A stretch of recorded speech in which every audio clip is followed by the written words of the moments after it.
नमस्कार दोस्तों, stock market studies में फिर से एक बार आपको स्वागत है। तो आज यहाँ पे मैं बात करूँगा इंडिया के नंबर 1 फूडवेयर कंपनी के बारे में।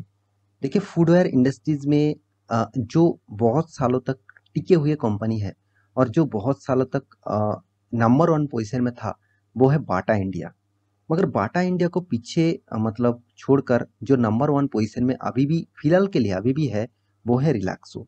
तो रिलैक्सो के बारे में ही आज बात करूंगा क्योंकि पिछले दिनों में रिलैक्सो के क्वार्टर 4 का रिजल्ट भी आ चुके थे और रिजल्ट देखा जाए तो मतलब बहुत खराब हुआ। खराब मतलब लॉसेस कंपनी नहीं किया, मगर कंपनी हमेशा जो एनालिसिस्ट और कंपनी हमेशा जो एक्सपेक्ट करते हैं इस कंपनी के ऊपर, उस एक्सपेक्टेशन के हिसाब से कंपनी का रिजल्ट उतना खास नहीं हुआ। तो क्या रिजल्ट हुआ और क्या कंपनी ने डिविडेंड दिया और साथ ही साथ इस कंपनी का फ्यूचर क्या है और कौन सा टेक मतलब चार्ट पैटर्न भी आपको दिखाऊंगा, कौन सा लेवल तक इस कंपनी आ चुके हैं और कौन सा लेवल तक फिर से रिकवरी कर सकते हैं। तो चलो एक एक करके पूरा डिटेल से आपको बताने वाला हूँ, तो वीडियो को लास्ट तक देखिएगा और अभी तक अपने इस चैनल को सब्सक्राइब नहीं किया तो जरूर सब्सक्राइब कर लीजिएगा क्योंकि आपको daily basis stock market information और अपडेट चाहिए तो इस चैनल में बने रहिए। और एक चीज, अभी तक आपने डीमैट अकाउंट ओपन नहीं किया तो आप free of cost demat account open कर सकते हैं, उसका लिंक नीचे दिया गया है। आप एंजल वन और साथ ही साथ आप स्टॉक, इस दोनों कंपनी के ऊपर आप डीमैट अकाउंट ओपन कर सकते हैं। और एक चीज यहाँ पे आप देख सकते हैं, यहाँ पे टोटली जो इंटरडे लेवल का जो कॉल आपको प्रोवाइड किया जा रहा है उसका लिंक भी आपको नीचे दिया गया है। तो आप हमारा ग्रुप से जो लैंक मतलब जो इंटरडे लेवल का कॉल्स आपको दिया जा रहा है वो आप एक बार जाकर चेकआउट करिए। आप काम मत करिए, आप एक 1 वीक के लिए एक बार स्टडी तो कर लीजिए। अगर आपको अच्छा लगता है तो आप काम करिए, नहीं तो आप छोड़ दीजिए। तो चलो देख लेते हैं आज के स्टॉक के बारे में। तो सबसे पहले मैं कंपनी के वेबसाइट के ऊपर आ चुका हूँ। तो देखिए कंपनी का जो बिजनेस मॉडल है, आप फूडवेयर कंपनी है तो जिसका देखिए बहुत सारा मतलब एड कंपनी ज़्यादातर एडवर्टाइजमेंट के ऊपर ही ज़्यादा पैसा खर्चा कर देते हैं क्योंकि देखिए जो ब्रांड उसका जो ब्रांड एम्बेसडर है इसका, साथ ही साथ जो स्टार को लेके वो काम करते हैं, जो एडवर्टाइजमेंट करते हैं, उसमें बहुत सारा एफर्ट और पैसा भी उसको एक एक्सपेंस के हिसाब से पे करना पड़ता है। देखिए कंपनी कितना भी इनकम कर ले, अगर उसका एक्सपेंस अगर कंट्रोल नहीं कर पा रहा है, इसका मतलब आप समझ लीजिए उस कंपनी के ऊपर प्रॉफिट मार्जिन जितना भी बढ़े उतना भी धीरे धीरे कम होता जाएगा। तो यही मुझे लगता है कंपनी का जो प्रॉफिट मार्जिन है उसका कम होने का पीछे ज़्यादा से ज़्यादा एक्सपेंस है। तो चलो उसी के ऊपर बात कर लेता हूँ। तो सबसे पहले मैं कंपनी के रिजल्ट के ऊपर आ चुका हूँ। तो रिजल्ट आप देखेंगे तो टोटल कंपनी का जो इनकम है वो ऑब्वियसली करोड़ों में है। यहाँ पे फर्स्ट मतलब इस क्वार्टर का रिजल्ट, यहाँ पे सेकंड में पिछले क्वार्टर का रिजल्ट, यहाँ पे थर्ड कॉलम में पिछले सालों का रिजल्ट। तो देखिए 704 करोड़ का टोटल इनकम किया, 704 करोड़ का टोटल इनकम किया और पिछले क्वार्टर में कितना था, 748.99 करोड़ का। तो इसका मतलब अब समझ लीजिए कंपनी का जो इनकम था उसके मतलब पिछले क्वार्टर में जो इनकम था उससे कंपनी ने करीबन करीबन 40 करोड़ का कंपनी का कम इनकम हुआ। पिछले सालों में कितना था, 754, यहाँ से भी देखा जाए तो 50 करोड़ का टोटल कम इनकम किया। यही एक पॉइंट है, इनकम जब घटेगा तब कंपनी के लिए खतरा बनेगा। देखिए आप कहेंगे सर इनकम क्यों घट रहा है, उसके पीछे लॉजिक भी है क्योंकि देखिए फूडवेयर बिजनेस तभी चलते हैं जब कोई फेस्टिवल होते हैं। इसका मतलब फेस्टिवल के टाइम में ही ज़्यादातर फूडवेयर ज्वेलरीज यहाँ ये सब चीज़ बेचा जाता है। जैसे टाइटन के आप देखेंगे तो टाइटन क्या हो गया, टाइटन एक्चुअली ज्वेलरी बिजनेस में मैं पिछले दिनों में आपको बताया था 8% डाउन हो चुके हैं इसका टोटल। देखा जाए तो मतलब जो रेवेन्यूज है वो ज्वेलरी सेक्टर में 8% डाउन हो चुके हैं, 7 to 8% डाउन हो चुके हैं। इसका मतलब वो सेक्टर तभी चलते हैं जब फेस्टिवल का माहौल आता है, फेस्टिवल में ही उसका प्रोडक्ट ज़्यादातर बिकते हैं। कंटिन्यूसली कंपनी को मेंटेन करना मतलब उसका प्रोडक्ट ये नहीं कि एफएमसीजी प्रोडक्ट है चलो लोग हम हर टाइम खाते ही जाएंगे और मतलब यूज़ करते ही जाएंगे, तो ऐसे कुछ बात नहीं होते। जैसे पेट्रोल डीजल इस तरीके से प्रोडक्ट तो एक कंटिन्यू लोग यूज़ करते ही जाएंगे। तो इसके हिसाब से देखा जाए तो ये जो कंपनी है वो फेस्टिवल के हिसाब से ज़्यादातर माल बेचते हैं।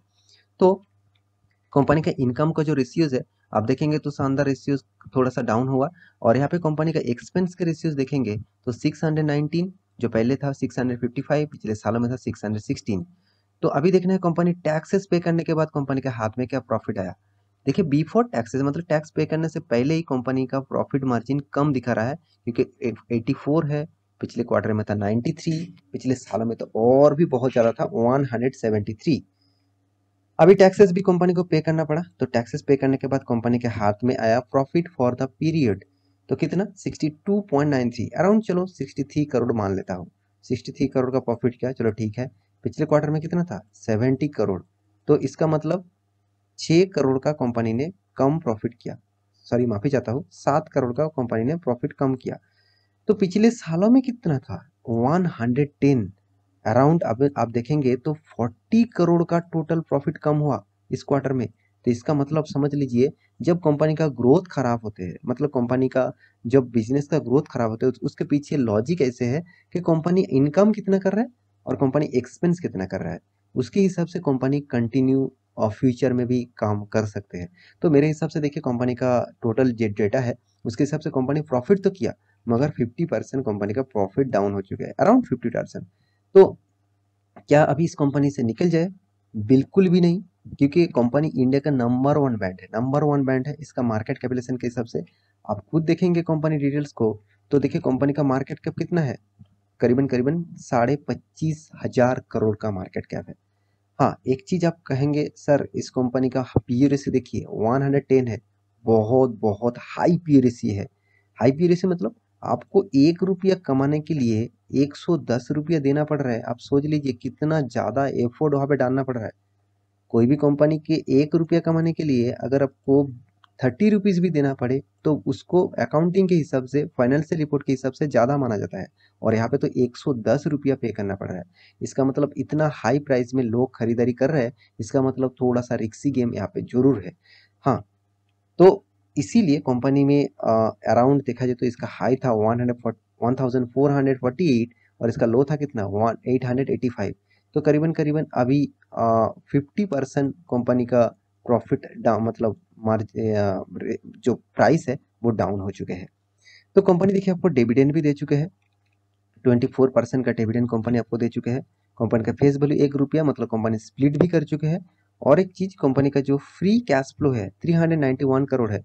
इस कंपनी के एक चीज मुझे सबसे जो अच्छे लगते हैं, कंपनी टोटली डे फ्री आप बोल सकते हैं, क्योंकि इसका जो एनुअल इनकम है वो 233 करोड़ है और कंपनी का जो डेप्थ है वो 174 करोड़ का है। अराउंड कंपनी डे फ्री आप बोल सकते हैं। तो कंपनी के देखिए जितने सारे कंपटीटर है उसके हिसाब से बाटा इंडिया सेकेंड पोजीशन में है। क्यों? उसका मार्केट कैप 22,000 करोड़ और रिलैक्सो का मार्केट कैप 25,000 करोड़। अभी देखना है फ्यूचर में कौन किसको टक्कर ले पाए। और बाटा इंडिया से मुझे इस कंपनी थोड़ा सा अच्छा क्यों लगता है, इसका कारण है कंपनी का जो डेप्थ है वो बहुत कंट्रोल करके रखते हैं, मगर बाटा इंडिया का डेप्थ बहुत ज्यादा मुझे लगता है कंपैरिजन टू दोनों कंपनी। अदर्स सेक्टर से बिलोंग, मतलब अदर्स कंपनी से बिलोंग करेंगे तो, मतलब कंपेयर करेंगे तो इस कंपनी का डेप्थ बहुत कम है। तो अभी देखना है कंपनी क्वार्टर बेसिस किस तरीके से रिजल्ट किया। देखिए कंपनी ने क्वार्टर बेसिस, हर क्वार्टर में कंपनी का profit ratio same to same आपको दिखेगा। प्रॉफिट मार्जिन के बारे में बात करें तो कंटिन्यू आपको प्रॉफिट मार्जिन ग्रोथ होता देखने को मिलेगा। कंपनी ने आपको एक्स्ट्रा जो रिटर्न्स आपको दिया, तो वो देखिए 50%, 30%, 35%, 15%। कभी भी कंपनी आपको लॉस नहीं दिया। अराउंड आप मान के चलिए 30% से भी ज्यादा कंपनी आपको कंटिन्यूअसली प्रॉफिट दे रहा है। और इन्वेस्टर भी इस कंपनी के ऊपर अच्छा खासा निवेश भी करके रखे।